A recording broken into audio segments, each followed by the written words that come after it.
Good. Right, here we are. So, I'm Emma Taylor, Funding Manager at New Anglia LEP, and I'll hand you over to Chris to introduce the event. Thanks very much, Emma. So it's great to see so many familiar faces here. So in many cases, I'm preaching to those who know far more about this than me, but also good to see lots of people here who are perhaps less familiar with the intricacies of ESF programs, the detail and so on, all of it, but are interested in understanding more about particularly the skills agenda.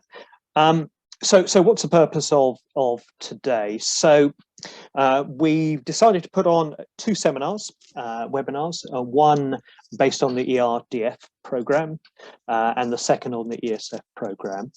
These, as you'll discover, are two significant pots of money. EU money, which of course is UK money, which goes to the EU and then comes out again. But anyway, it's EU funding that is, in the case of ESF, as the slide says, a nationally delivered programme. The purpose of it is really focused on employability, skills and training. Those furthest away from the labour market in particular, employment and so on. And it enables and helps get and improve stronger connections between the education sector and business. The current programme is well in flight. We're getting towards the tail of it, even though we have left the EU. We're still full participants in the programme until the end of the period, which is 2023. And as the note says, spend is guaranteed after Brexit. Now, while it is a national programme, which is managed by the Department for Work and Pensions, there were local notional allocations for each LEP area in England. So in our case, ourselves, New Anglia LEP area. In terms of the amount of money, so over a 5-year programme, we were allocated £43.6 million. And the great news, and it's not true of every LEP area, is that it is now fully committed to projects. And we've even managed to squeeze a bit more out as well, thanks to Emma. So we developed back 4 or 5 years ago now a European investment strategy, which ensured that the things that could be funded through this programme aligned with our economic strategy. The idea really is ensuring that this national programme, national chunks of money, are spent in a way that really supports and helps deliver the needs of our local economy, and that's kind of overseen by a local committee of key stakeholders. So we, as the LEP, worked very hard with Norfolk and Suffolk County Councils, plus lots of other partners, many of whom are in this room today, to promote the programme, to develop strategic calls, and indeed collaborating to develop projects. And the purpose of today really is to highlight some of the examples of best practice, recognising the programme's coming to an end, and to look forward to future funding streams. So the UK Shared Prosperity Fund is the obvious thing to think about. That is still being designed by government, but there are perhaps a bewildering number of other funding pots that the government is putting together through Levelling Up Fund. Through its Levelling Up process, including the Levelling Up Fund. And I think it's always important really to understand the lessons learned, what best practice needs to be and should be continued, and indeed maybe ramped up, as well as saying, right, we've got an entirely new pot of money, let's do something completely different. So there are several major projects in flight, as I said, and indeed a couple still to come on the stream, but in the process, more than 16,500 individuals being supported, 500 businesses engaged in projects with the education sector, 8,000 individuals supported with training needs, and 2,500 individuals facing barriers to employment have secured a job or taken up an educational or training opportunity. That's through the ESF programme. And of course, there are other programmes and projects and schemes and funding streams which have also supported this work as well. But we're focused today on ESF.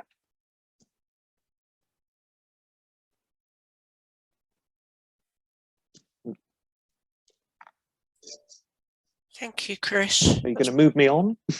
Or is that, do I then come on to you? Sorry, yes, I beg your pardon. I am going to move you on. Okay, well, I'll just, so you can see Joanna Wright from DWP's view of the area, not really about the LEP team. She's talking about the LEP area, so she's talking about the work we've done as partners and so on to that. So I think it's testament to that we've achieved some really good outcomes and more to come, and managed to spend the funding as well. Is all about the partnership working we have done across our two counties, whether it's county councils, district councils, voluntary sector partners, whether it's skills providers, colleges, universities, and so on. So I'm going to hand you over to Emma now to talk through how we build on the success, and then we will hear for some individual projects, and at the end, opportunity for questions and answers. But as Emma said, please do drop questions in the chat as we go through, and we'll pick them up as we go through, particularly if you've got a particular question on a particular programme. Thank you very much.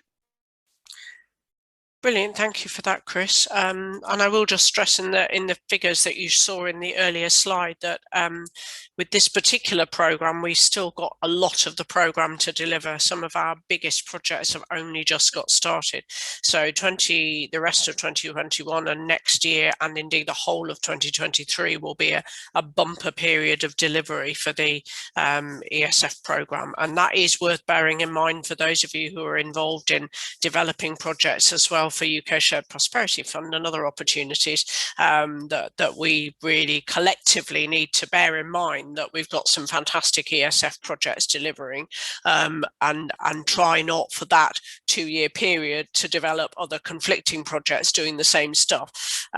So that's I hope going to be useful for a number of you to have an overview of the programme as we go through, and get a sense of what activity will be around for the next couple of years that we need to slot other projects around, so that collectively we have a really solid portfolio of initiatives without similar things falling over each other.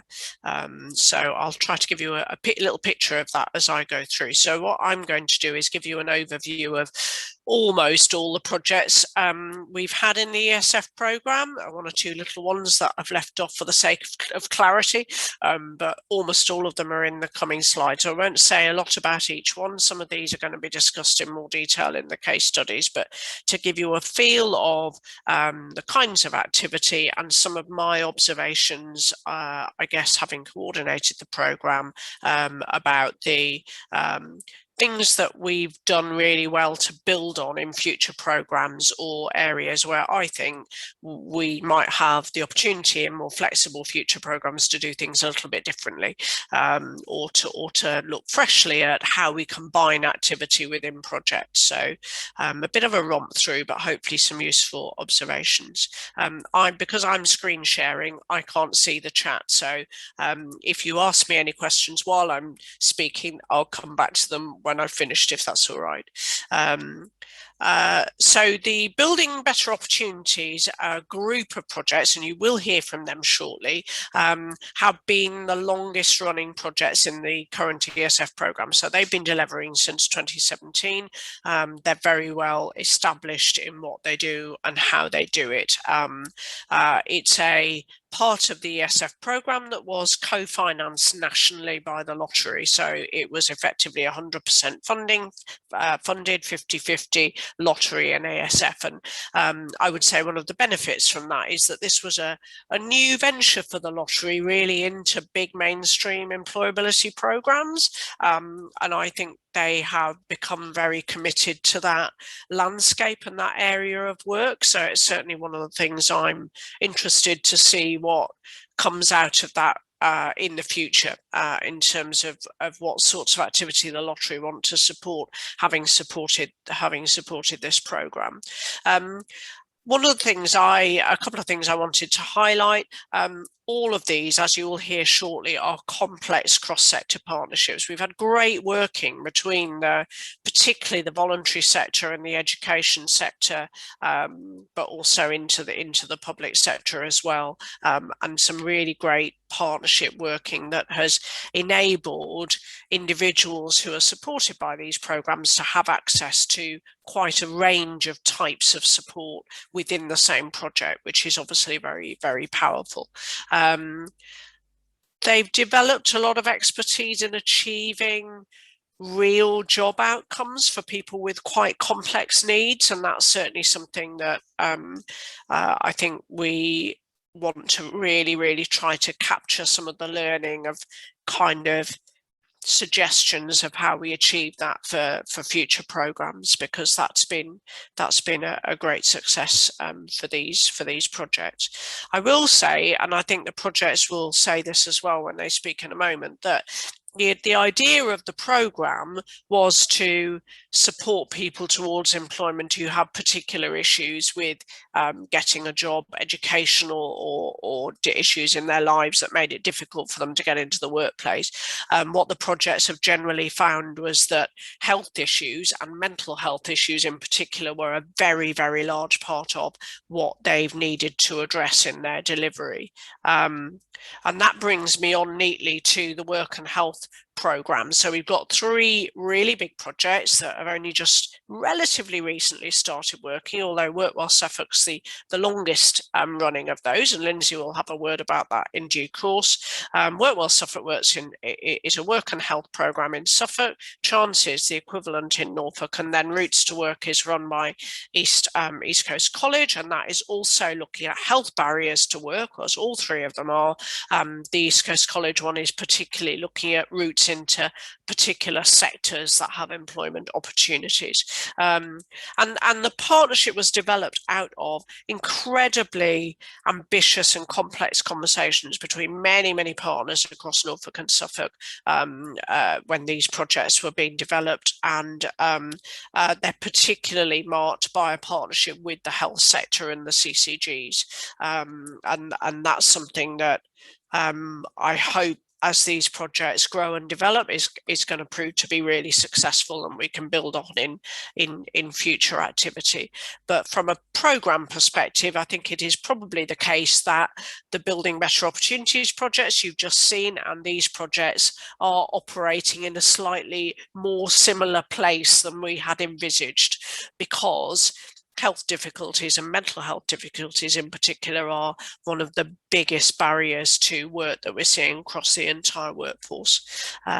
So they're offering very similar things, but having said that, they've all got different partnerships, and they're all been great at working together to say, this participant, that works better in that, they would be delivered to better in that program, etc. So we're making a success out of that, absolutely, and it's a really rich program of project.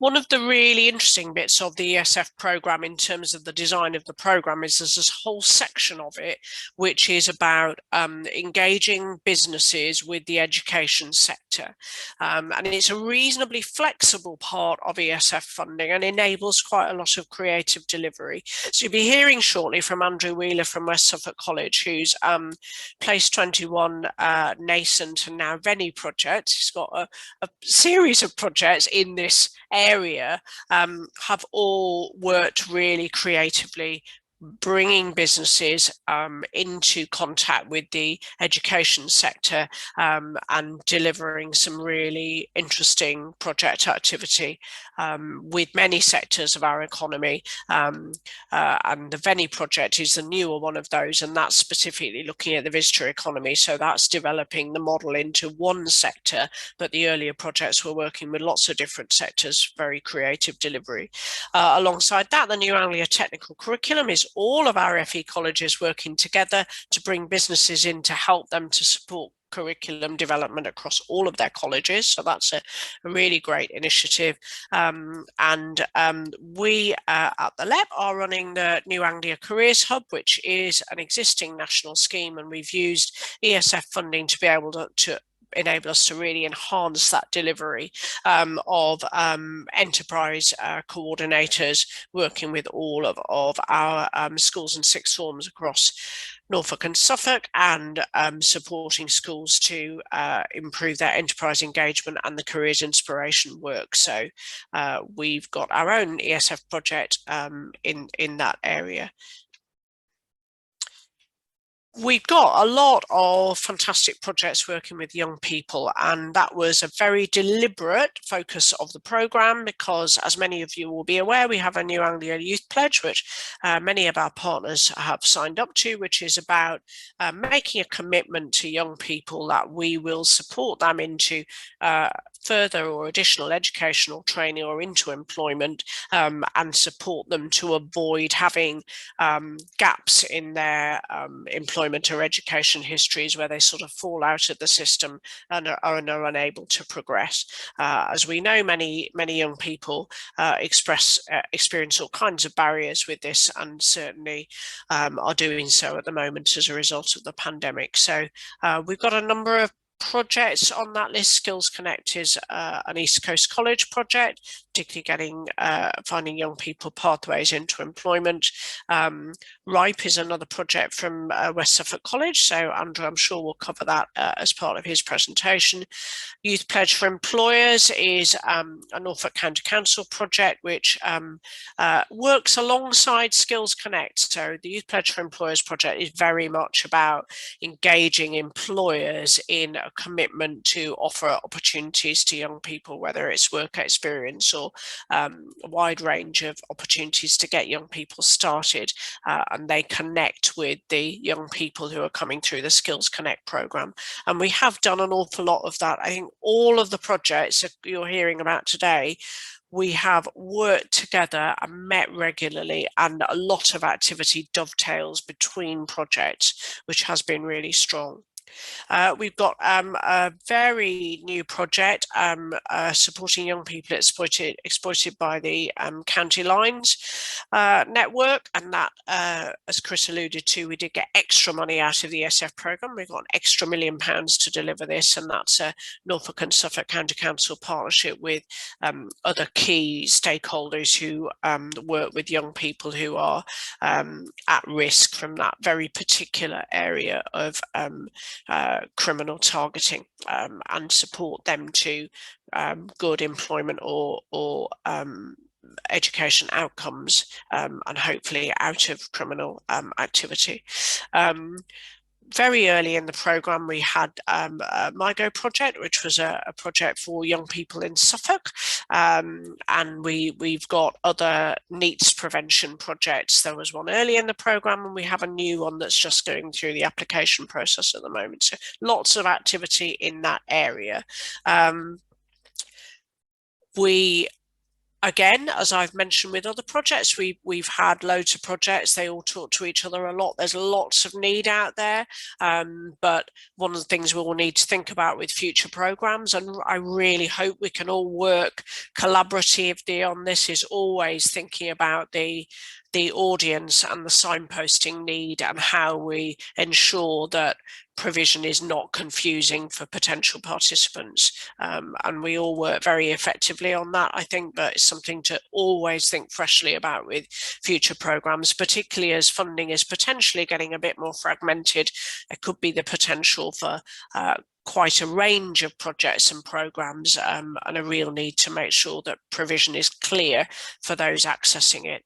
I have a personal view that out of COVID, we do need to keep looking at signposting routes and front doors to provision, and I don't feel that online is the only answer. I think face-to-face ideas for how people access provision are really helpful, and there are some interesting projects in, for example, in Kings Lynn and Great Yarmouth at the moment looking at that very thing, and I'm sure that there will be more coming along from partners that think about different diverse routes to get people into these services.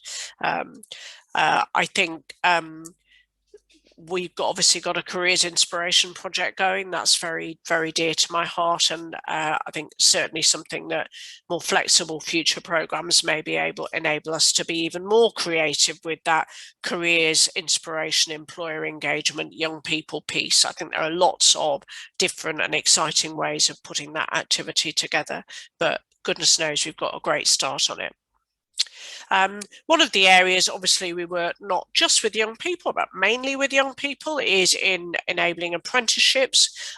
You will obviously be aware that there are existing apprenticeship services, but what the ESF programme enables them to do is engage in a much more in-depth way with businesses, to support businesses to understand apprenticeships, understand what value apprenticeships could have for them, and how to get young people into those roles and create roles for the young people and support them in role. It's a complex area of work. We've got some great expertise in that area.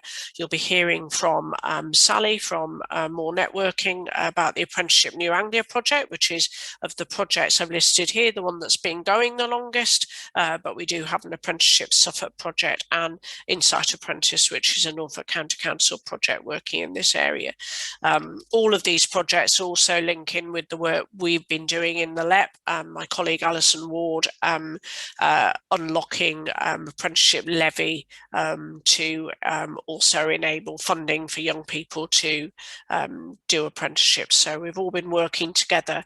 There have been, as I've noted here, significant COVID challenges for apprenticeships and routes into the workforce for young people. So it's been it's really getting going now, but it's been a hard old time for people working in this space. I'm sure Sally will, give you a flavour of that as she speaks.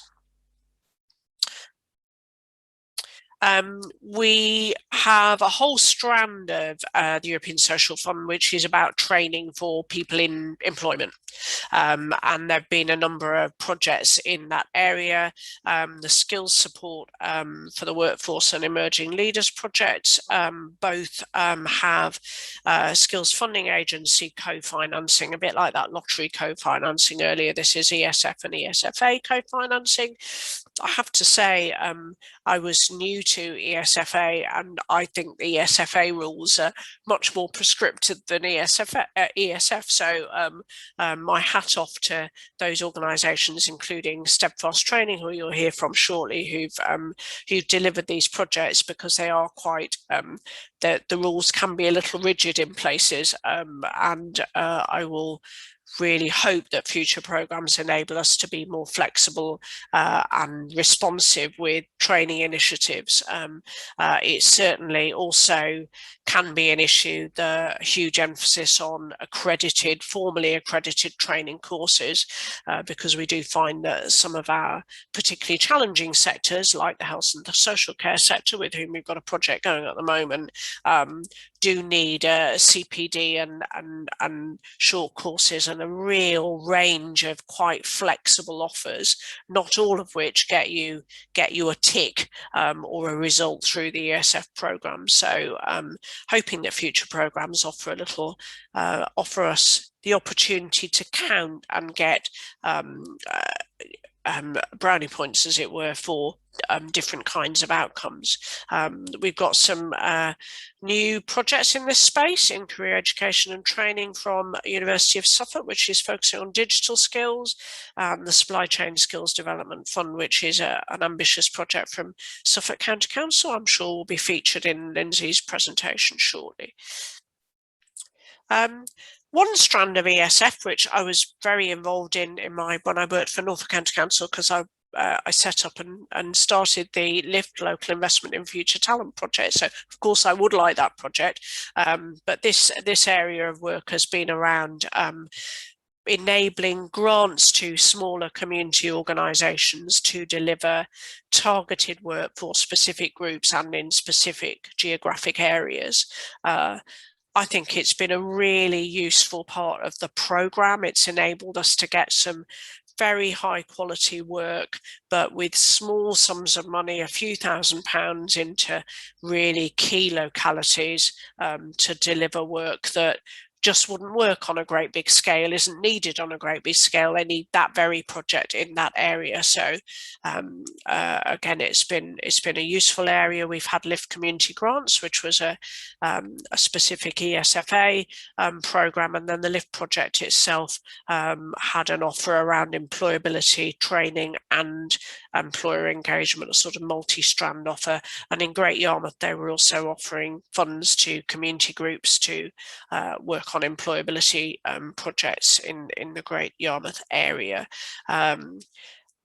We've got within the programme, just as an aside, we've got really good models for quite flexible procurement of services within a project. And we've got models like this for getting small scale services through a grant mechanism. I think there are pros and cons of both, but the great thing is we go into future programmes having tried out different ways of getting small packages of delivery within a bigger project. So certainly when it comes to developing future projects, looking forward to working with colleagues and partners on, looking at some of those pros and cons and what works for individual projects. I would say that this programme was particularly good for rural delivery, and that can be an issue with skills and employability services. It can be difficult to get service offered actually within villages and within small towns for people who just aren't going to go to a bigger town to access a service. They don't have either the transport or the confidence or whatever it takes to make that move. So it was great to be able to support some rural delivery, and I hope that that's something we can continue to look at with future programmes. My final section of this is a couple of asides. Natasha Waller, who's on the call, our skills manager, was instrumental with all of our partners in developing a suite of 15 sector skills plans, which are on our website earlier on in the programme, and they've been a catalyst for the development of a number of very active sector skills groups, one of which particularly the Visitor Economy Group has, with Andrew at West Suffolk College, developed the Venny project, which is a significant initiative for that sector, and other groups are still active as well. So that was a great initiative. And we also last year responded to a call from the ESF programme to enable buy laptops and Chromebooks and data for ESF participants across lots of our projects. So Julia's telling me I've overrun, so I'm going to finish soon. That's the trouble. I can't see the agenda while I'm screen sharing. Building on success, I think we've learned to build effective partnerships across all of our sectors in working together. I've just talked about those procurement models, so I won't go back to that, but that's certainly been a key area. We have got some real results with hard to reach groups there. Possibly it's easy sometimes to have very supportive delivery that nonetheless doesn't exactly move people on to a new place in their lives. And I know from a number of our projects, they've been able to really move people on. I think we will all do some more work on less tangible results that we can perhaps capture in consistent ways for future programmes, but we have got really good at measuring the really tough results and measures that we've needed for these programmes. They'll all be needed for the future. Future programmes should ensure strong added value to mainstream services. I think one of the things to bear in mind with the ESF programme is we've had an allocation from the programme for the New Anglia area. We've had local decision making. We've had quite a supportive system to enable us to fund the projects that collectively, locally, we want to fund. There's likely to be a lot more national competition in future programmes. So we're going to have to really demonstrate the creativity and the novelty and innovation in programmes that we're putting forward. So, for example, where we're doing additional apprenticeships delivery alongside existing apprenticeships services within local authorities. We're going to have to really draw out that added value, which is there, absolutely, but we're going to need to really make that case. We've got to adapt to market conditions and changing needs, I think, and that's certainly been it's been both a benefit and a disservice having a 7-year program, because we'd have designed the program however many years ago, and we're now having to adapt projects to new market needs. I think in this skills-based flexibility to the changing employment needs and being able to be reactive is helpful, while at the same time it's also helpful, obviously, to be able to offer people who work in programs a bit of consistency of job security and so on. I think I've mentioned the rural point of view, and I've also talked a little bit about signposting and marketing, and more creative and accessible ways of getting these programs out there is really helpful. I think I'm going to stop there and move on to our case studies. So I think our first case study is the Building Better Opportunities group. So I'm going to unshare, unmute, and let Stuart Jennings from East Coast College make a start with that, I think.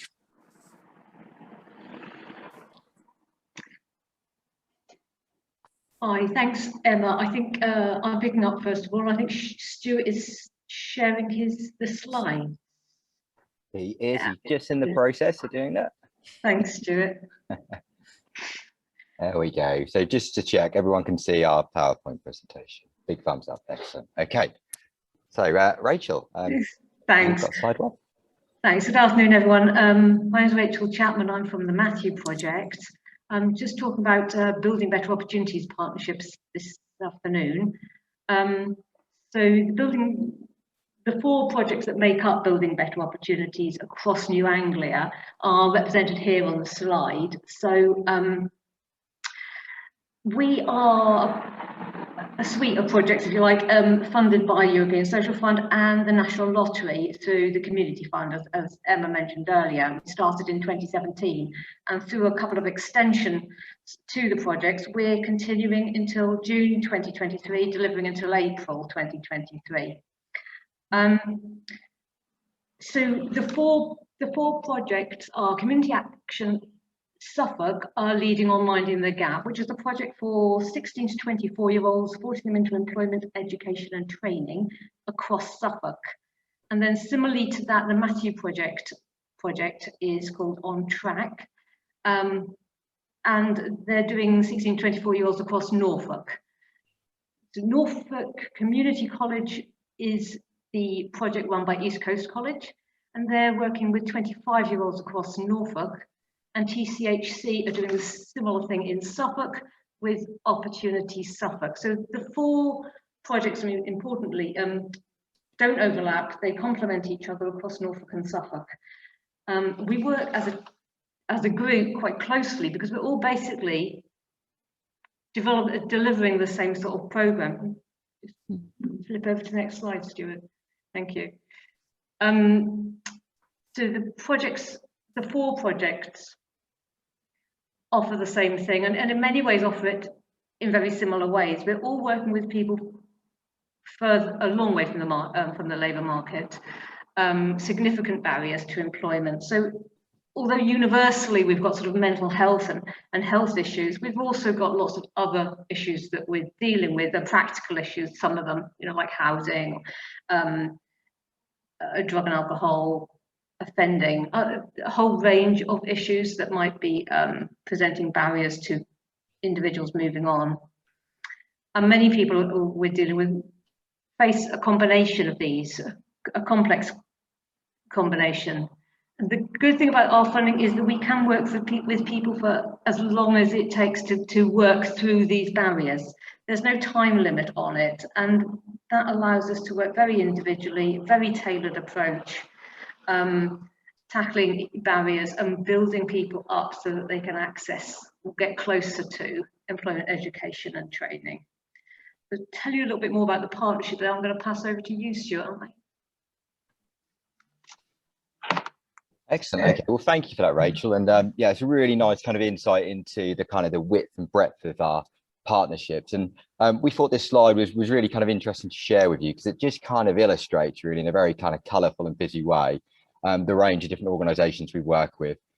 So one of the kind of the massive strengths of working in this kind of partnership model is that we're able to kind of bring together lots of different organisations with different specialisms. So, you know, we have like alternative educational providers and, you know, specialist support services that support women.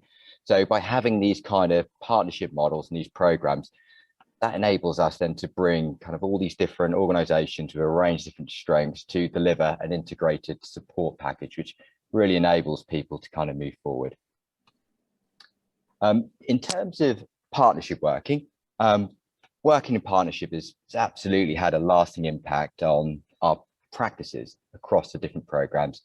And has also been a critical part of our success. And we'd like to share today some of those kind of key themes and insights and learning, which we want to kind of draw out in terms of what we've experienced over the past 5 to 6 years of delivery.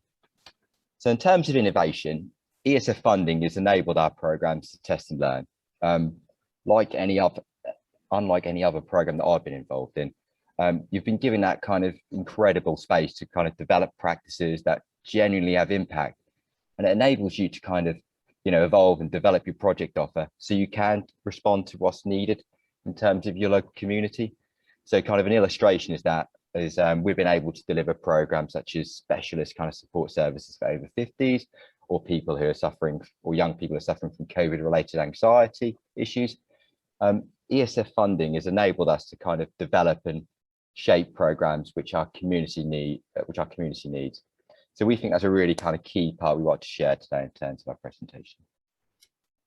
It's also enabled us to really kind of bring together the really kind of specialisms that the voluntary and community sector kind of is able to provide as part of their kind of delivery. Working with a range of partners has enabled us to kind of reach different communities, which ordinarily mainstream employment related services are unable to kind of contact and engage with. It's also enabled us to kind of share learning with different organizations who have those specialisms and really kind of develop capabilities within those different organizations. In terms of capacity building, I think one of the kind of key strengths of our partnership working is that working to ESF rules has enabled us and provide us with a platform to deliver interventions that are kind of empirically based and really kind of make a difference. This has helped kind of build capabilities and improve qualities within our organizations. So in terms of some of the voluntary sectors we work with, we really understand what quality means, what impact means, and what, you know, what making a difference means to kind of helping people move into employment. So I think by kind of raising standards and qualities, ESF funding has really kind of supported those organizations to understand what kind of change means and what, you know, making a difference really means to individuals. So I'm going to pass you over to my colleague Caroline to share some of the other themes you wanted to share with the group today. Thank you very much, Stuart. Good afternoon, everybody. My name is Caroline Hawkes. I'm the Programme Manager for the Opportunities Suffolk programme. One of the key elements on Opportunities Suffolk, and indeed on our other BBO projects, is collaborative working with our partners within our partnerships, and sharing two key ways of how we do collaborative working. And one of them is sharing best practice across our partners and how they conduct their support to our individuals on our projects. So we harness the strengths across the partnerships on individual BBO projects, so building better opportunities projects, but also collectively across the Suffolk and Norfolk projects, sharing that learning, sharing that experiences, what's worked well, what hasn't worked well, and how we best respond to any needs within our communities. This has really helped us to develop our networks and form genuine partnerships within our individual BBO projects, and our teams now work together in order to share that best practice across our partnerships. One key example within my project, one of our partners is very experienced in employer engagement, forging and generating new contacts with employers and supporting participants into new placements in work. And they deliver a top tips workshop to other partners within our partnership of how they do that, and it's that sharing that best practice, upskilling other members within the partnership to better increase our offer to our participants. The other key collaborative work that we do is joint working. Our partnership works very closely together with statutory organisations such as DWP, and this commitment to collaborative working ensures that people receive the support that they need, reducing unemployment figures locally and helping people achieve their potential. So we link in very closely with our local job centres for any referrals that we receive, feeding back the progress of their individual claimants and any outcomes that they've achieved on our projects as well, working with them to ensure that that individual has that wraparound support, whether they need additional support from DWP. We liaise with them to try and ensure that support is ongoing for that individual. And the next section, if you could please, Stuart, come to the next slide, please. Thank you. And I shall hand you over to my colleague, Emma. Hello, everyone. So I'm Emma McConville. I am the programme lead for the Minding the Gap project, so 16 to 24-year-olds in Suffolk. And as I think you can see already, we do work very well as a partnership across the Suffolk and Norfolk projects. We've been told exactly which slides we're supposed to talk to, so that's good. So why have we got a picture of a boat or two boats?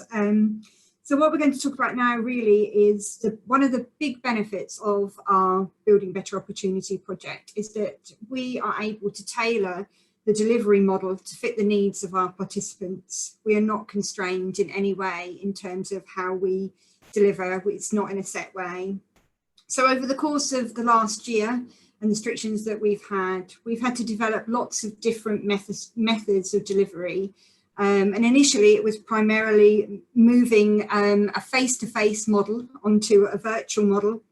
And although that has allowed us to do great things with our participants and get people into education, employment or training, now that restrictions are being lifted, we want to get back to seeing our participants face-to-face and supporting them the best way we can.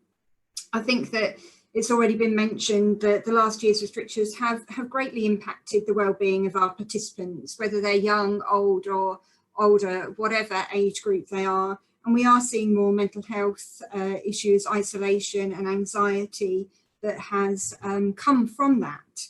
So our project in Suffolk, one of the things that we've been focused on in the last couple of months is really bringing all of our young people out of the house, giving them the confidence to do that and to help overcome some the anxiety and building confidence. So a couple of weeks ago, we took 12 young people in a big group session into some rowing boats.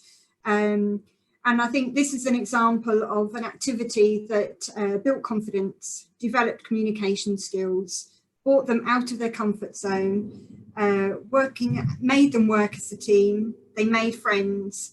And I think all these skills are what is needed when you are looking to gain employment or continue in your education. But we've done it in a different way, getting them outside. So they've learned lots of new skills, but doing it in a fun way. So if the video would play, we could press the button now.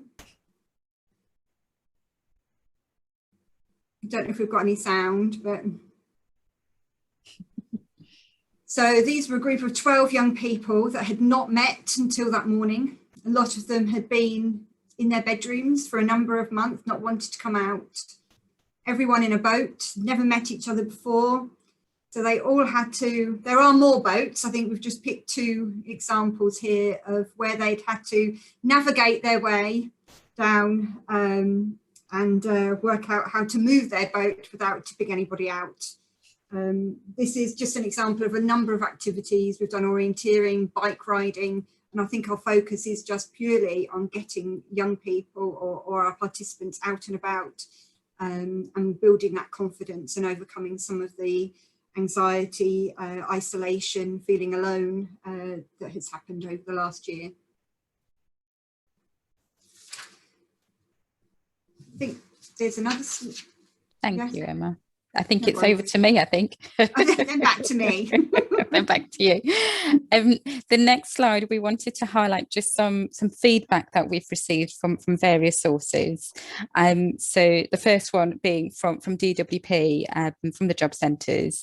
They view our projects as being a holistic support where their mainstream employability supports might fail, because the individuals require more intensive support, some confidence building, some resilience building before they're ready for their standard mainstream employability support. So they see us as being quite a crucial service for very vulnerable individuals that might not necessarily cope looking for work without our support. And then we've had some really lovely partner feedback within our partnerships. They view us as being very supportive as a partnership, very friendly, collaborative, joint working and sharing that learning. We come together very regularly on a monthly basis to share any updates, share any good practice, what's working particularly well, any news, good case studies, and to work together. You know, when we attend promotional events, for example, we attend those collectively to showcase the wider partnership offer of how we can support individuals to progress towards employment. And then I'll hand you over back to Emma for participant feedback. Can we have the next slide, please? I think you're on mute, Emma. You're very quiet, Emma. Am I? Oh, there you are. There I am. Okay. I've never been told I'm quiet normally. So we did a bit of work recently where we asked a number of participants when they joined the project how they felt, to describe one word to describe themselves. And we had things you can see here. So worried, nervous, anxious, a mess, stressed, uneasy, unfocused, empty, useless, overwhelmed, demoralised, apprehensive. And I think these words really kind of made us sad, actually, you know, working with a group of people. And after we'd been working with them for a number of weeks, we asked them to do that exercise again. And they came up with enthusiastic, at ease, better, good, settled, amazing, ambitious, determined, integrated, mature, purpose, had a purpose. So I think that just kind of proves the feedback and the work that we've done on the project, what an impact in a short amount of time, working one-to-one and in group sessions, a project like ours can actually have. Absolutely. Thank you, We're Emma. Done nearly? Yes, we're just on Brilliant. our last. Thank you. Last slide, I think, if we may. We just wanted to highlight the impact that we've had across our 4 projects. And interestingly, we support nearly half of our participant figures report themselves of having a disability. So that just really highlights the complexity and the barriers that we support participants towards an outcome. And you can see on the figures that we have more men on our project than female, as historically men are claiming more at the job centres than females. So we've had to do some work of how to recruit women elsewhere. Although the outcomes might not appear to be as high as we would expect, having recruited 3,706, and of those just 1,700 progress into an outcome, we do support people with very complex barriers. And I think that is testament to the support that we have achieved those over 1,000 people towards an outcome who would not ordinarily have achieved that without our support. And then I think, any questions? I'm afraid we don't have time on the agenda for questions verbally. However, do put questions in the chat, anyone, and hopefully we'll have time at the end of the session. I'm afraid I overran at the beginning, so I've now got not a leg to stand on in reminding anyone who overruns in the rest of the session, but nonetheless we'll be doing so. So thank you for your timely session there.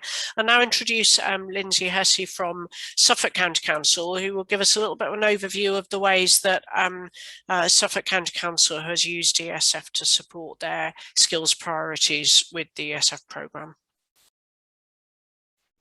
Thanks, Emma. Hello, everyone. I shall just get the slide going.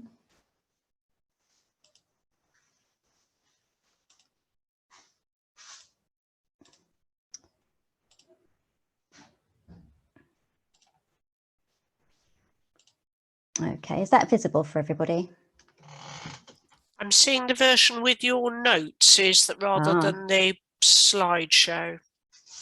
No, that's a tricky one, isn't it?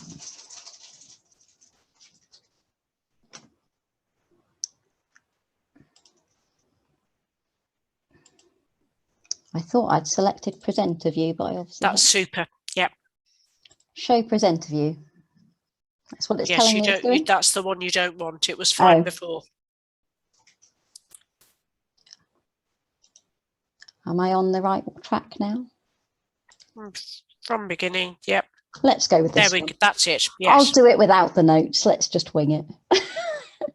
So good afternoon, everybody. My name's Lindsay. I'm here on behalf of the skills team within Suffolk County Council.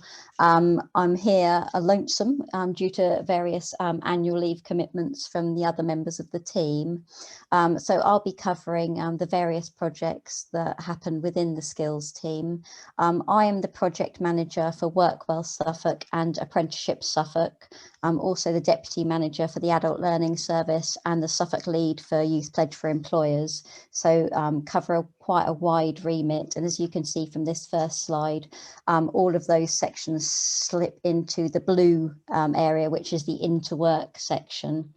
So also within the skills team, we have the skills for growth area, as you can see, working with employers and providers to equip our workforce with the skills required to deliver inclusive growth. Interwork is mainly equipping adults and young people. So Workwell Suffolk works with age 18 plus, and obviously youth pledge is 16 to 24s, and Apprenticeship Suffolk is 16 plus. With our post-16 progression section there in the green, it's assisting in enabling and encouraging young people to participate in education, employment and training. And the County Lines project that Emma mentioned earlier will set within this section. We also have working inspiration, so inspiring people to study, build successful careers and make informed choices. And all these sections fit in with the mission statement within the skills team to enable inclusive growth in Suffolk by working to achieve skills and employment outcomes that benefit all people, places and the economy in Suffolk. And we work alongside key national, regional and local stakeholders to deliver on developing Suffolk talent. And as you can see from the logos across the bottom, there are our partners listed for the various projects that we cover within the ESF programs. So this second slide is just an overview of the projects we've currently got running at the moment. Emma mentioned them earlier. So we have the Youth Pledge project, which is Norfolk led, and we have business connectors within our Suffolk County Council team working on this project alongside the Norfolk. So the project outcomes are delivering 420 SME employer engagements and a minimum of 316 activities. This has only been up and running a few weeks, and we've got 30 SME employers already signed up. So that's a really positive start for the Youth Pledge project. Going along the row there, the Aspire project is the County Lines and Youth offending exploitation project, which again is Norfolk led, which hasn't started yet. So the participants for that project will be age 15 to 18 and carrying on with that. With Apprenticeships Suffolk, again mentioned earlier, offering employer and apprenticeship application support to businesses creating apprenticeships. And there you can see the targets for that project at the bottom there, which again has been running just over a year and has had a really, really positive start. And even with the restrictions of the lockdown, we've managed to be able to be 100% on target for those outcomes and results. Work Well Suffolk is our largest project, working across priorities 1.1 and 1.4. We are now 18 months into the 3-year project, and this is focusing on those age 18 plus with complex and multiple barriers to work and progressing. We've found, as Emma was mentioning in the last presentation, high numbers of mental health barriers coming through, and that's been sort of exacerbated by the shielding and lockdown requirements that we've had in the last 18 months. Moving on to SPARK, which is skills progression, adaptability, resilience and coordination. I'm glad they've put that in the logo because I can never remember what the acronym stands for. Again, this is just about to start, hasn't started yet. It's an SCC led partnership with Norfolk County Council, Futures and other provider partners.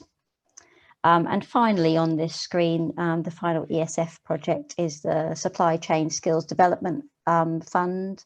The project manager, Charlie, I believe, is on the call. This is priority 2.1, again across Norfolk and Suffolk, with Suffolk being the lead this time, offering training grants up to £1,000 per employee, aiming to support and upskill over 1,300 employees across Suffolk and Norfolk. I'll move on to the next 2 slides are case studies. So as we're running a bit behind time, what I'll do is I'll skip through these 2 case studies, and then when you get the slide pack sent out to you following this meeting, I'm sure you'll be interested to have a read through both of the case studies. So the first one is from Work Well Suffolk, and this second one here is from Apprenticeships Suffolk. Final slide is just contact details. As I'm kind of here on my lonesome, if you have any questions, and again, as we're running out of time, these are the main contacts for the various projects. So myself for Work Well Suffolk and Youth Pledge in Suffolk, Sharon, the senior advisor, who's also on the call for Apprenticeships Suffolk, Charlie for Supply Chain Skills, Jazz for Spark, and Clive for Aspire. So that is my final slide, and I'm glad I could whiz through that. So we've caught up a bit on time, but more than happy to take questions via email or at a later date, Emma. Thank you. Thank you, Lindsay, and you've shown me how it's done. So keeping to time. So well done for that. But I thought it was a really interesting presentation, and thank you for that, particularly that slide of the overview of the progression into work and some of the different projects that you've been part of across the partnership at the council, addressing some of those particular issues all the way along. I thought it was a really good one, so thank you for that. I'd now like to introduce Sally Moore from Moore Networking. There you are. I can see you on the call, Sally. Are you able to share your slides?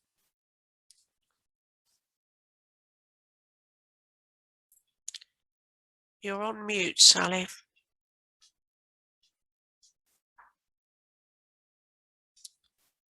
Sorry about that. Okay. All right. Let me just put that on display.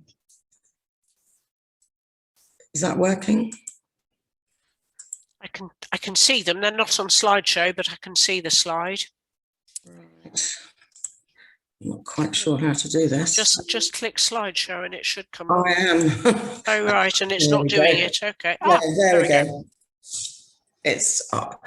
So, afternoon, everybody. It wasn't going to be me doing this presentation, but for reasons unavoidable, I've been asked to do this today. So I will do my best to talk through the things that Paul was going to talk about. So Apprenticeships New Anglia is a project that was put in place to respond to issues young people face getting an apprenticeship to follow on from education. We support the transition, so for 15 to 24-year-olds, we offer a peer mentoring service delivered by apprentices themselves, and that seems to go down extremely well with the young people.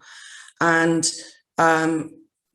we couple that with our proactive business engagement, so SME employer engagement team, to come up with young people who are ready for an apprenticeship and an employer in the right place at the right time who wants an apprentice.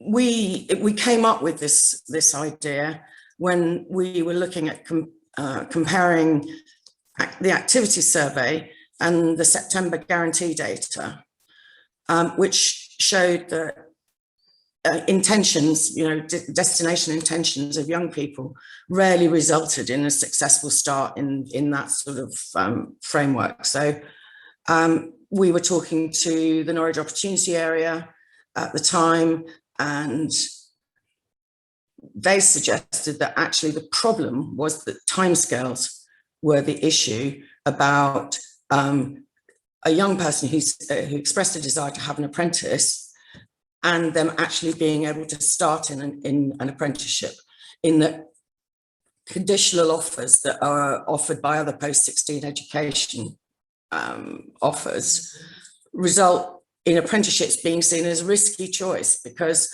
you can accept an offer in in January, around about that time when the college placements, college courses, study programs are offered, but employers are very, very rarely ready at that point to make a firm offer of an apprenticeship to a young person. So what our project aims to do is to de-risk that link by working with SMEs and young people over the year of their transition into employment to build the links and actually matching young people with opportunities. Sorry, I just need to turn it off. We've all noticed, I'm sure, that young people have been quite disproportionately affected by the pandemic, and there's a decline in numbers of young people starting apprenticeships at 16 to 18 years old. So the other thing that we work to do is to help address the decline or the drop-ins in the numbers of apprenticeships that are started at level 2 and level 3, which are really needed as the entry points for employment for many, many young people. We make our offer, our guaranteed offer of an apprenticeship. So that is a conditional offer based on them continuing to engage with our mentoring program and coming out and engaging with their final year at school and doing their exams. And we make a final offer, a conditional offer, so that young people can be confident that we will get them an apprenticeship. And we do that in partnership with our delivery partner, Track, which is an apprenticeship training agency.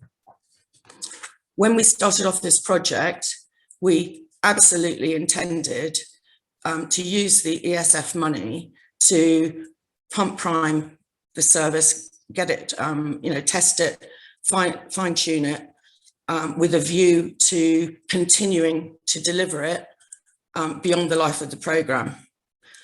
Clearly, we were a little bit hampered in the first year and beginning of this year by the pandemic, and we will probably need to look for some further funding to be able to continue this in 2023 onwards, but we do very much intend to continue doing it. We one of the things that we did as part of the pandemic was actually to introduce a new service, which we have had some success with, which is to help young people who have been made redundant from an apprenticeship able to continue, so through working with track. So we're currently at the midpoint of the project, so 18 months in. We've clearly had quite a bit of a hiatus in the first year. That said, we had a target of working with 420 young people, and we're already on 359. We had a target of 117 apprenticeships started, and we're currently at 44.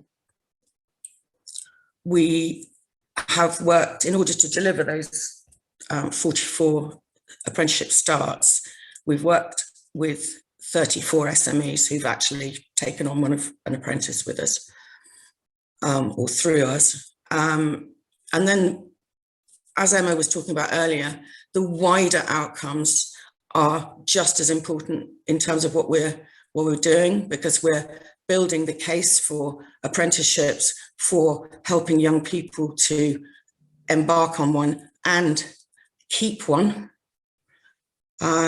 So we've worked with over 1,000, almost 1,250 SME employers. And we're out of those, we've obviously got some already started, but we've got 375 employers with whom we're currently trying to develop apprenticeship opportunities with. And we've got 18 vacancies that we're proactively advertising across Norfolk and Suffolk.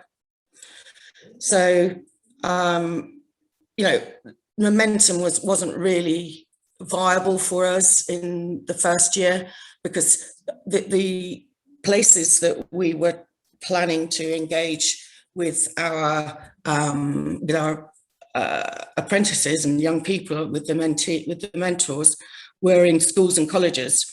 And as we all know, we had to go online, and it was actually quite difficult to find the young people. But since we started again when the school started going back earlier this year, we've really managed to get some momentum building behind our project. And we're currently working with 86, we're mentoring 86 young people, 20 of whom we've actually given a guarantee, so a guarantee, an apprenticeship guarantee. It's not really, it's a conditional offer, as I said before.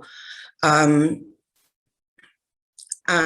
we fully expect that we will, in the period July to October sort of 21, and the same period next year, which are the times when young people make the transition, we expect to see the bulk of our starts happening around those times.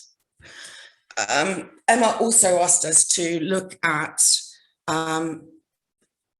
what going forward, what we've learned, and how we think that any future funding could be flexed to make it more usable for certainly for private sector. So we are in the private sector, and we are a social enterprise, but we do have perhaps a little bit more challenge in terms of things like cash flow than other organisations delivering this sort of programme. So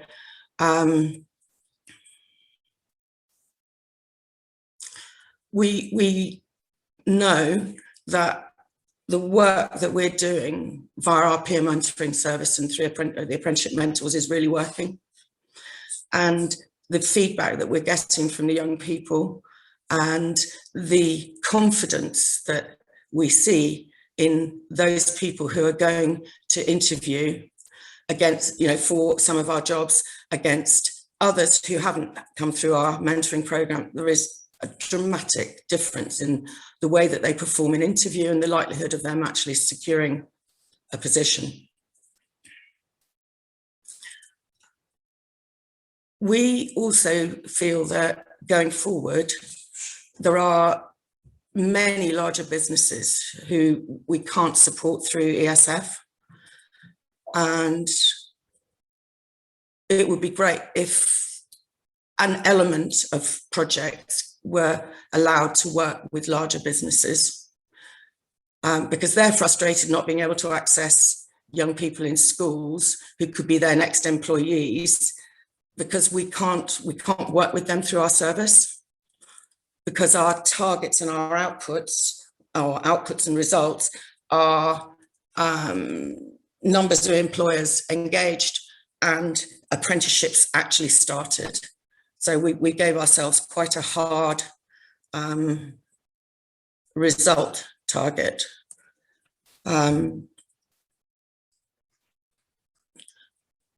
Right, one of the other things, Emma alluded to this earlier, we feel that the processes and the complexity involved in trying to make changes to the way the projects run midway in order to respond to circumstances or just to the learning that you pick up along the way, which means that you want to make changes.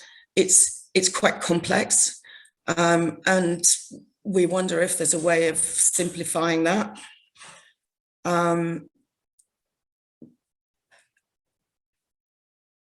We also recognise that working in Norfolk and Suffolk, we do an awful lot of work in rural areas. And we feel that when the degree of difficulty is assessed in terms of an area or a project, things like rurality and access to transport and all these sort of things should be taken into account to enable us to have to provide less match, perhaps, in the future. So, whereas I think, anyway, that's certainly one of the things that we felt going forward might help us, because transport is a massive, massive issue for these young people. Particularly now, as there's such a massive waiting list for passing your driving test, that we're having to find ways round getting people to work, which is very, very expensive for a lot of them. The other thing that we felt going forward is that longer term funding arrangements would allow more systemic change to be delivered, because we feel that the work that we're doing, to a certain extent hampered because we didn't really get a transition period last year, we are changing the way that schools think about the way that the transition can happen, and we're changing the norms and behaviours, but you need to do that over a sustained period in order to make long-term change. So I think... Thank you, Sally. That is me. Brilliant. You did brilliantly, thank you. And I know that's you were hoping Paul would be able to present, but you guys do a fantastic job, so it's great to hear about that. Thank you very much. Okay. Are you able to unshare? Yes, I'm trying to. There we go. Thank you. Lovely, thank you. Brilliant. I'm going to hand over now to Andrew Wheeler from West Suffolk College, who will give you an overview of your amazing portfolio of employer engagement projects. Andrew. Hello there. Hi. Just see if I can get this on screen in the right way. I'm going to, let's just have a look. You can hear me okay, can't you? That's a start, isn't it?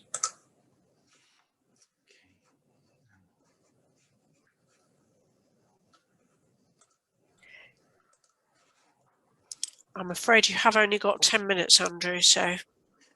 That's fine. You do hear me, do No you? pressure. Yes, we do. Yeah, no, that's great. And whoops. Are you having a sharing issue? Hopefully, yeah, hopefully not. Here we go. And if I share screen 1 there and go here, I'm hoping now that you can see a full screen saying Page 21 program. Not yet. Not yet. Okay. Oh dear. Okay, let's just try again. Share screen, screen 1, share. How's that? There we go. All right, I think we're there. Yeah, I think we're we're there. there.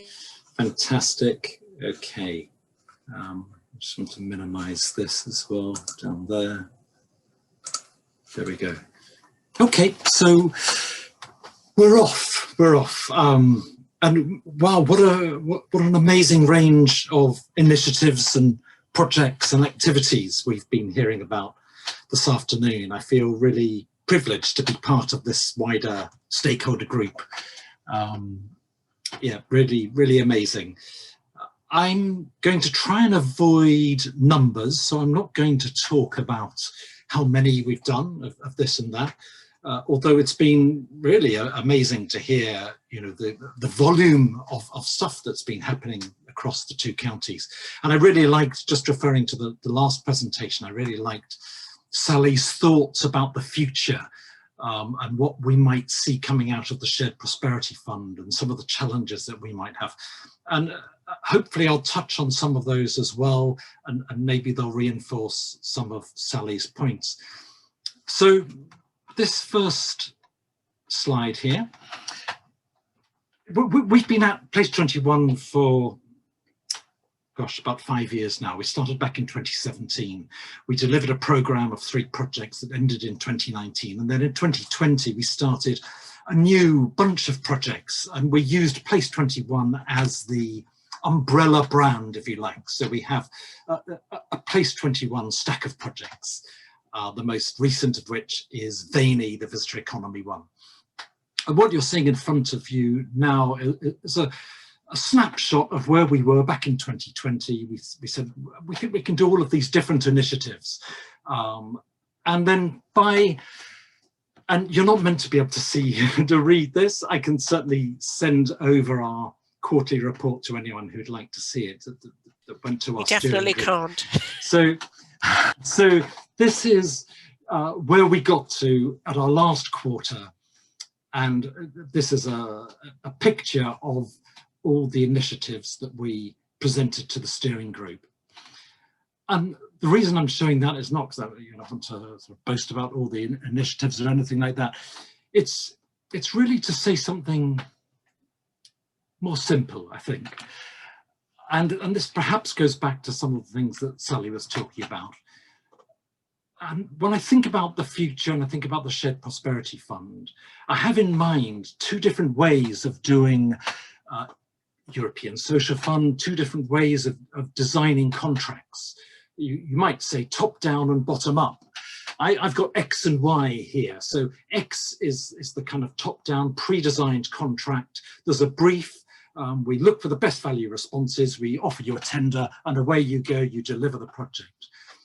And that's fine in some circumstances, but I'd much prefer to see, with the Shared Prosperity Fund and with other funds that come through in the future in 2022, a bottom-up approach, which is really this Y approach here, where there is a call for proposals, and we respond to that with our own ways of designing a project. And at the bottom here, you can see what I'm suggesting is that leads to greater innovation at the coalface.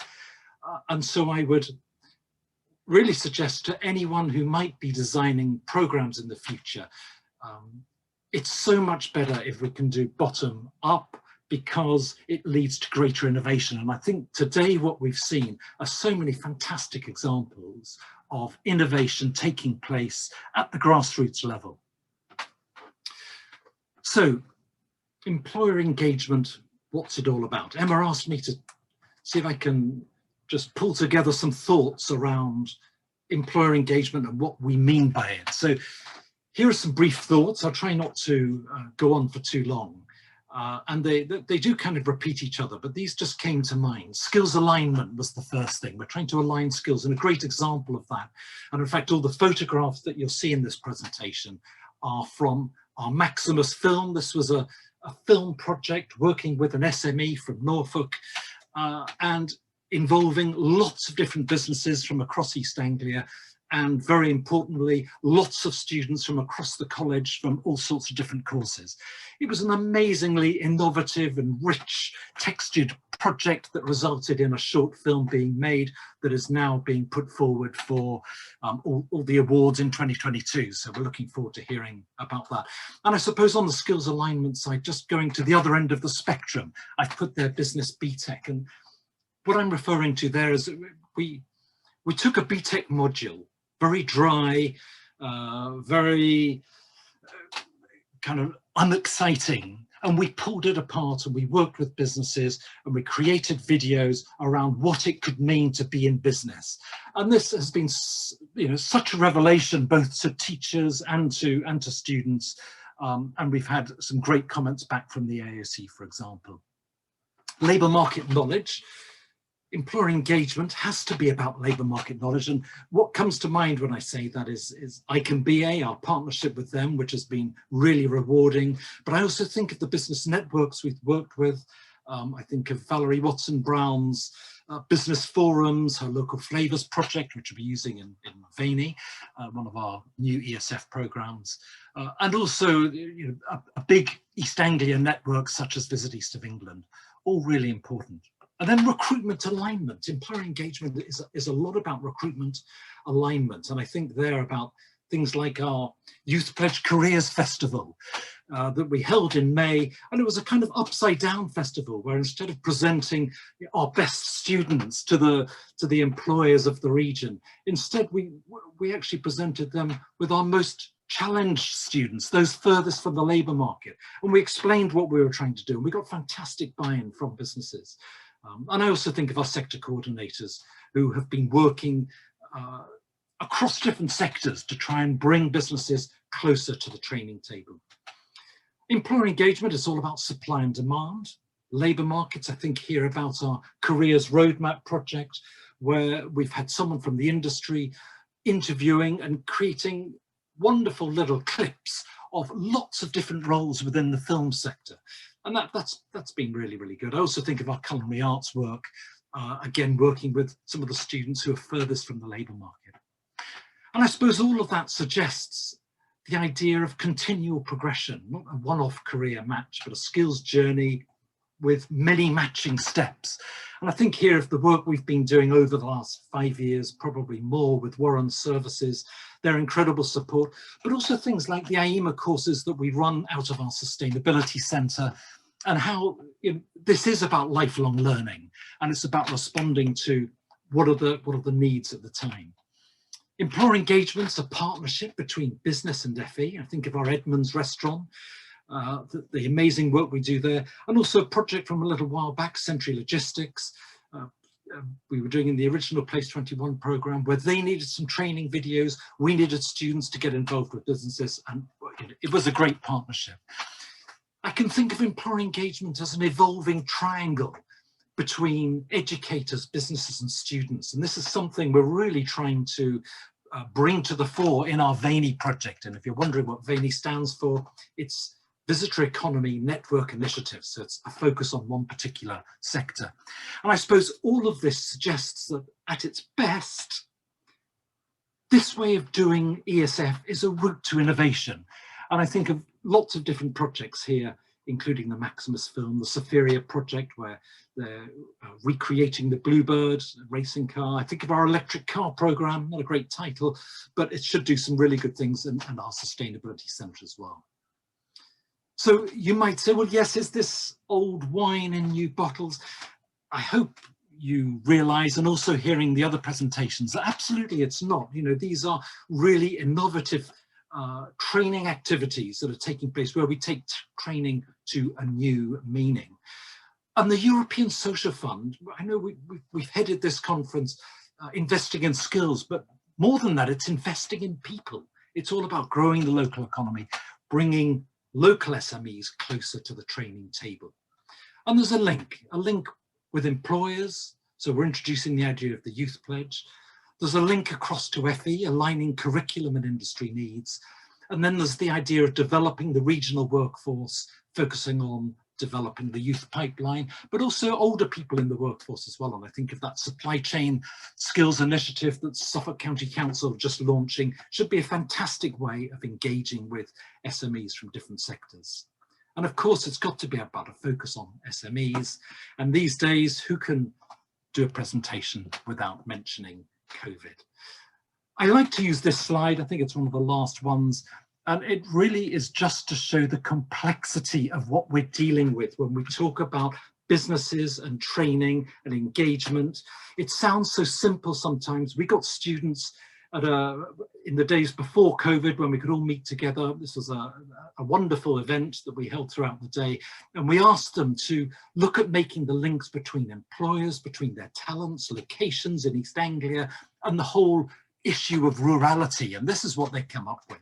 And if it doesn't show anything else, I think it shows that it's a complex issue and needs careful treatment. And I loved that comment earlier that we saw in the chat about you know, the rural barriers and the rural challenges that we have. So I guess skills convergence, that's the term we use, about bringing businesses and educators closer together. Our message to business is, what's useful for you? How can we work together? Do you have any back burner projects for our students to work on? And what about developing your staff while we're at it? That's it from me. If you want to see some of the videos that we've created from Place 21 over the last 4 or 5 years, you can see them all on this website. If you want to know any more information, do come back to me on email is an obvious starting place. I'll hand back to Emma. Thank you. Thank you, Andrew. That was fantastic. Really great. I love that last slide with all your pieces of string to all the post-it notes. I feel like my brain sometimes looks like that. Not sure it's a good thing, but thank you for that. Can you unshare your slides? And looking at where if you can manage to do that. Stop share at the top somewhere. There's a red button normally. Stop share. Thank you. Thank you. Lovely, brilliant. And I'd like to welcome Carl Leonard from Steadfast Training, who's going to give us a brief overview of skills support for the workforce and good illustration of a private sector company who've had great success with ESF. So definitely not just public sector and FE delivery. We've had a range of organisations delivering in this programme. So Carl, we're as ever with these events struggling with time, but it will be great to hear your thoughts. Okay, thanks very much, Emma. Good afternoon, everybody. I'm from Steadfast Training. Also in attendance is my colleague Bev Warman, who's the relationship manager, who deals with a lot of employers and learners. I'll take you through the project Skills Support for the Workforce that's supporting both those in work and those that are at risk of redundancy. Just to start off, the project was commissioned in 2019, April, via the LEP, and of course is supported by the Skills Funding Agency. And of course the funding is European funding.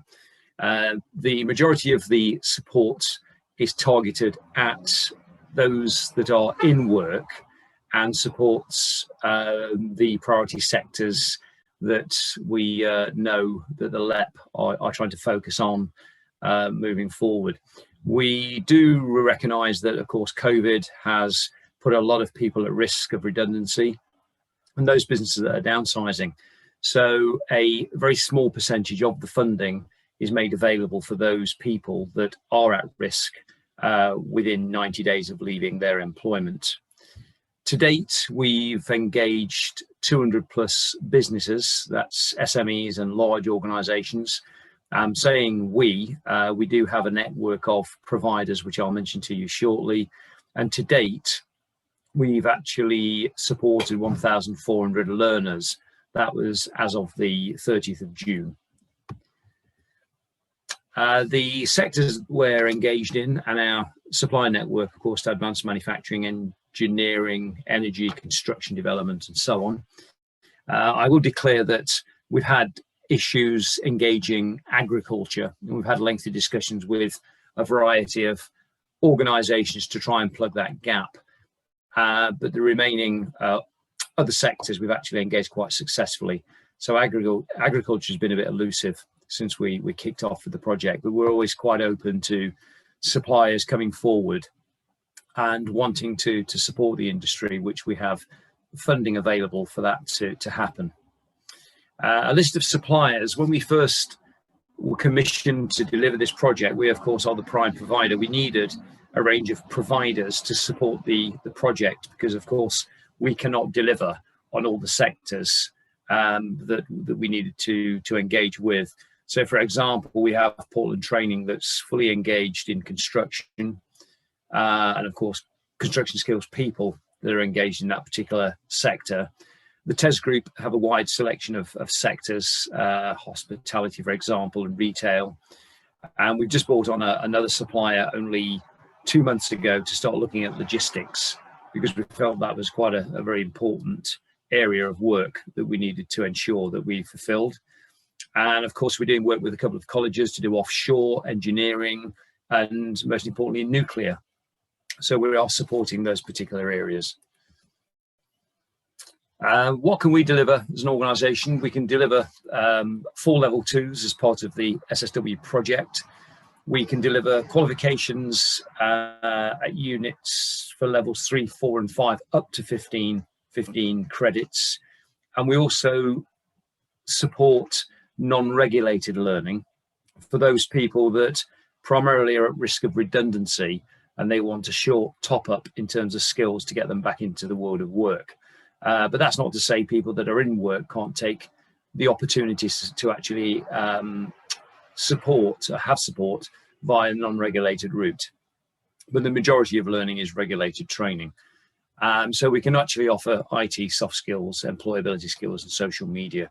And that's via ourselves, or we can actually route that through our network of training providers. We can also look at bespoke programs to meet employer needs. If it's a bespoke program they're looking to engage with. And of course, because of COVID, a lot of our training and the network is now delivered via Zoom sessions. Hopefully in the future, we'll actually revert to the old methods, which would mean that we would go into the workplace and offer support in that particular way. But at the moment, everything is being done by Zoom and Teams. Our aim and benefits of the project, of course, filling the skills gaps, help identify succession planning, staff retention, increased performance, and so on, and ultimately profitability.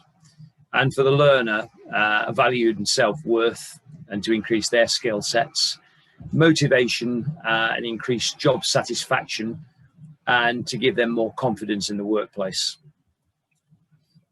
To date, the project has achieved 1,440 engagements with individuals. We've had 182 people that have progressed within work. So for example, that would be people that have had extended hours, they've been promoted, had salary increases.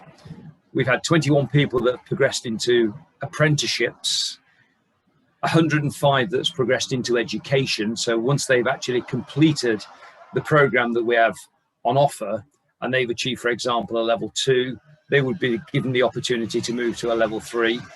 And in some cases, we've had people that have gone straight to a level 4.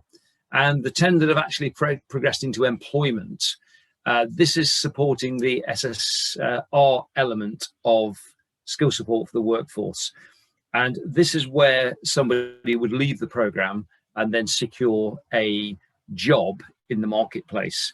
But what we see here is that some people come onto the program, they may be on the program for 4 to 5 weeks, they will then leave, they support, so they identify an opportunity, but of course they don't inform us that they've actually secured that opportunity. So of course that does actually have an impact on the achievements that we're trying to register. So we do know that the temp progressions into employment will be a lot higher, but of course not all people actually tell us their destination. And we've also been fortunate enough to support the government's Kickstart programme, where we've engaged those businesses that are operating within Kickstart and offered SSW as a way of supporting those particular young people. I'll stop there because I think I've had my 10 minutes. If anybody's got any questions or any questions to Bev, then please ask.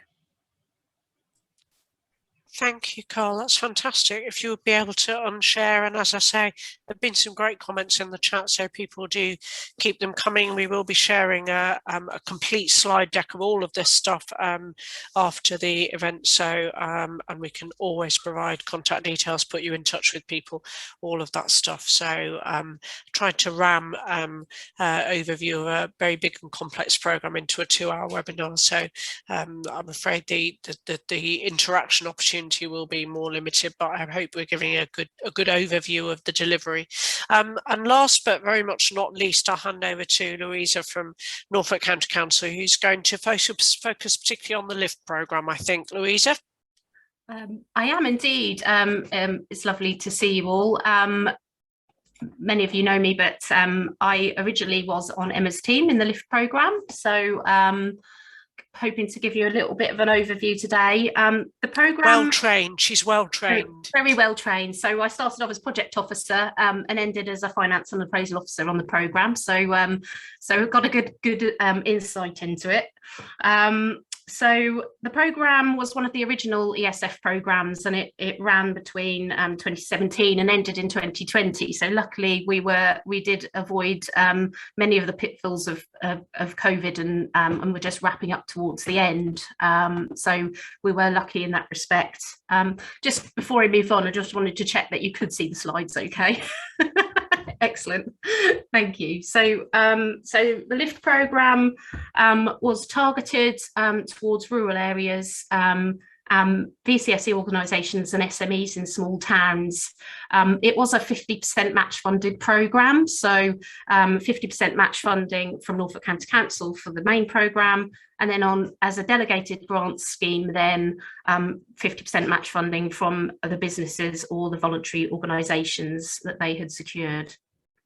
There were 3 strands to LIFT across 3 different ESF strands. So LIFT jobs assisted unemployed individuals overcome barriers to work. So that was through innovative projects and on-the-job training, lots of different things, which I'll go through in a little while.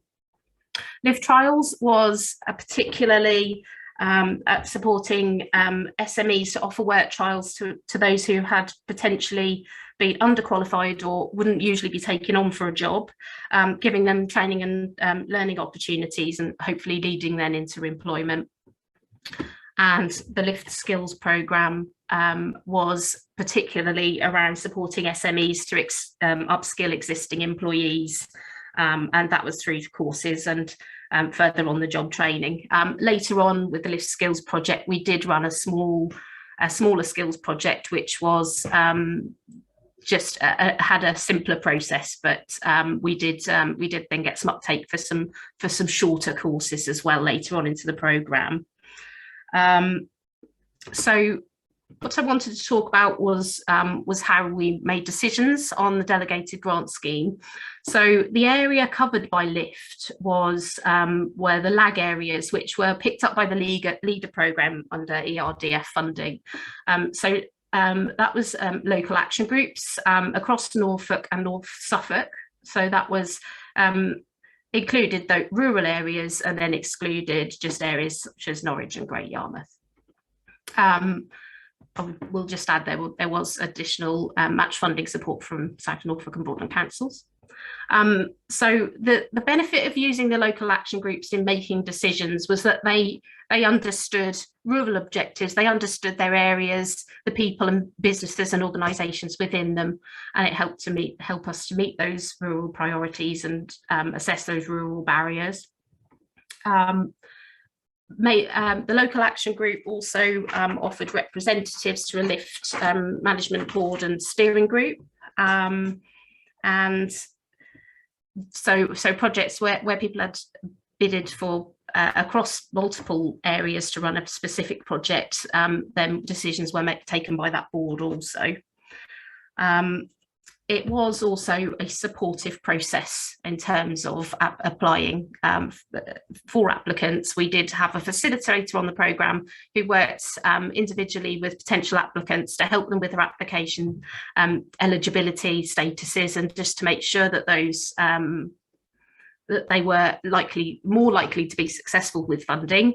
But what was innovative about this project is that it was a two-stage project, and we had expressions of interest that would initially come in from those interested organisations.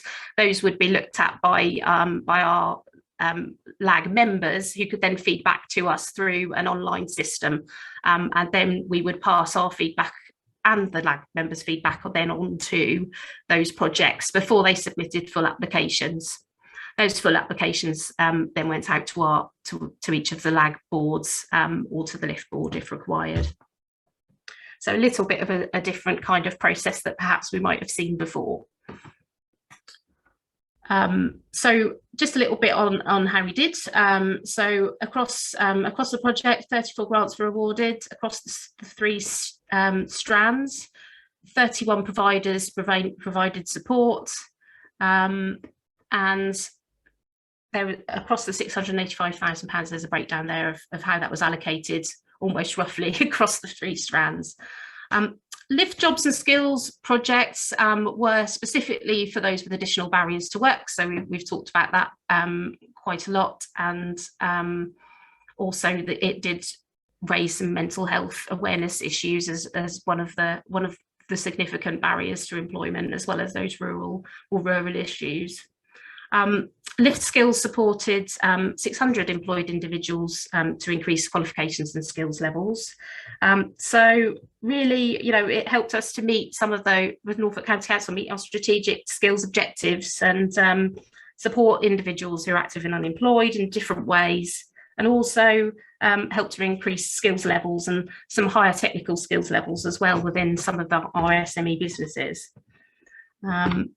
I'll just give you a couple of examples, but if anyone would like any more information about some of the projects, then please do just let me know. A couple here. This worked with ex-offenders over in Breckland, with rehabilitation for them towards employment, with on-the-job sort of training and courses that they did across there. Harleston Jobs Club was a pop-up jobs club across the Waveney and South Norfolk areas, and all around Harleston and Diss area. Now that did move 42% of its people into employment, and lots of those people went on to different employability courses throughout their training. So I have got a little bit more of a case study on that one if anyone is interested in that. Under lift trials, one particular example, we created a post for a former tenant of solo housing to become a manager, one of the property managers. Lift trials also supported TRAC's War Networking project, which helped care leavers. So that created some sort of pre-apprenticeship training for them before they decided whether an apprenticeship was for them. And lift skills, which was targeted towards more SMEs. There was some level 3 training in there, leadership and management skills with Turning Factor. Roger Pemberton did some action coach training. I believe there was also some motivational mapping. There was also one small company actually used the training to support their management team to take over the family businesses as original founding members of the company moved on, so a bit of succession planning as well. But say I can provide you a little bit more detail if you're interested in any of those. Overall for us though, the key outcomes were that we did have an increase in rural businesses who took part in funded programmes for the first time. lots of employers engaged with staff development, and that also improved their productivity and their sustainability of their businesses. And enabled us to try some different methods of training. So all the examples have escaped me now, but I know we're short of time anyway.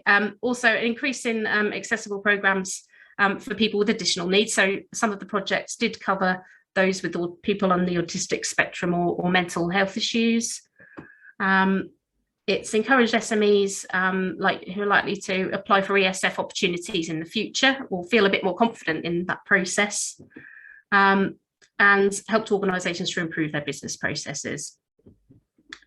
In terms of benefits for us as an organisation, NCC have been able to pick up some of the issues across the projects, and I know Sally mentioned some a little while ago in terms of processes, and that's helped us to improve our processes on programs going forward, and also how we think about how we deliver those in the future. The collaborative working, especially using the lag boards, has helped us to develop the future programs, including the community grants, which actually still uses a board to help decide on grants for VCSE organisations, helping those get closer into the workplace. And it's helped us with our grant management overall, giving us a little bit more insight into how we've managed those in the future. And also has influenced future grant schemes, including the current ETIP programme, which is running training support across Norfolk under the Norfolk Strategic Fund at present. So just to recap then, really, I think, ultimately the ESF programs have enabled us towards meeting some of the NCC's objectives towards employment and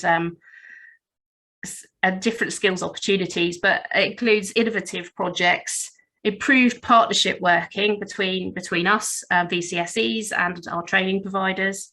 It's help us to use local experts in making decisions, and also helped us, of course, to raise achievement levels and support some of our business with their skills. So I think that's everything for me now, but if you've got any queries, then please do contact me. Thank you, Louisa. That was brilliant. And thank you to all our speakers. Are you able to unshare your screen in a magic way? Lovely. And I'll hand you back to Chris to do a fabulous job of wrapping up. Thank you, Emma. Thank you, everyone, really, for some amazing case studies, and I think really just opened the box in the world that is investing in skills, or actually, as we should be saying, investing in people, because people are the critical part of our local economy. As far as the LEP's concerned, our job is promoting private sector growth, and we can only do that if we have people who are being developed and employed to their full potential. So it's very much about the workforce, the present, the future. I'm happy to take if there are any particular questions anyone's got about today, about any particular programme. I know there were some things dropped into the chat, but give people a couple of seconds to stick their hands up in the kind of waving a yellow hand sort of way. Conscious that I want to make sure we finish at past. In terms of summing up, I'm looking to see if questions come up, but I'll continue summing up really. So it does show for me the importance of skills. So when government is thinking about future funding pots, particularly helpful, this is a revenue funding pot. A lot of government pots are capital. So how do we connect up the revenue projects that have been supported here through the capital projects that that have been supported through other funding streams? I think that's really important. We can build lots of great new facilities, but how do we have the funding to support the training to go through them? And likewise, we can deliver lots of good training, but actually, in many cases, we need equipment and buildings, premises, and so on to deliver them. So I think that's something to bear with for the future. Interestingly, we didn't really go into how easy it is or not it is to put an ESF submission in, but I'll probably speak for everyone by saying it's quite a clunky funding stream. It has been quite tricky to work with. DWP aren't here to defend themselves, but their turnaround of projects that have been submitted has been nothing short of scandalous. So in any future funding round, we would want whoever's determining the bids to turn it around rather more quickly than that. And I think I probably speak for everyone who has put in an ESF application, or indeed who's been put off doing that. So I think that's just worth reflecting on that. But I think I don't want to end with that on that note. I think the big point is the huge number of projects that have been developed. And it's quite interesting. I'm not sure how many have talked to each other. I think another lesson for me is collaboration amongst those projects that are live.